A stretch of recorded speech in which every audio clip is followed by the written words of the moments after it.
Bugün səhər saat 10:03-ün olan məlumata görə güclü külək nəticəsində Bakıda 55 ağac sınıb, 15-dən çoxunun budaqları qırılıb.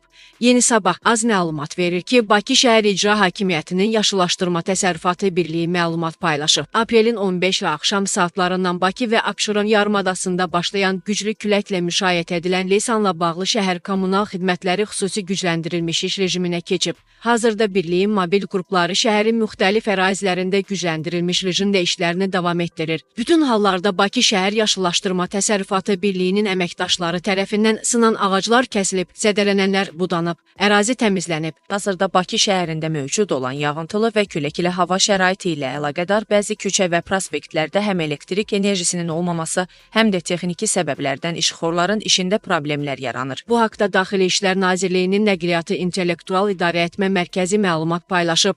Qurumun ictimaiyyətlə əlaqələr sektorunun müdiri Ömər Xıdırov qeyd edib ki, mərkəzin əməkdaşları gücləndirilmiş iş rejimində problemin qısa müddət ərzində həll olunması üçün çalışırlar. Sürücülərdən işıqforların işi bərpa olunaraq ərazidəki yol nişanlarının tələbini və nizamlanmayan yol ayrıcını keçmə qaydalarını əsas tutaraq hərəkət etmələri xahiş edilir. Yollardakı vəziyyətlə bağlı operativ məlumatlandırma təmin ediləcək. Bakıda ötən gündən bəri yağan intensiv yağış nəticəsində Sədərək Ticarət Mərkəzinin su basıb. Yağıntı nəticəsində bəzi ticarət obyektləri və ara yollar suyun altında qalıb. Bakıda yağan leysan yağışları taksi xidmətlərinin qiymətinin artmasına səbəb olub. Adi günlərdə 8-10 manata gedilən məsafələrin geniş haqqı hazırda 25-30 manat arasında dəyişir. Paytaxtın bəzi ərazilərinə taksi ilə getmək istəyən sərnişinlər 40-45 manat ödəməlidirlər. Adi günlərdə həmin məsafələrin qiyməti 14-17 manat təşkil edirdi. Bunlar adi ekonom taksi xidmətinin qiymətidir. Komfort taksilərdə isə Bakının müxtəlif istiqamətləri üzrə qiymətlər 60 manatadək artıb.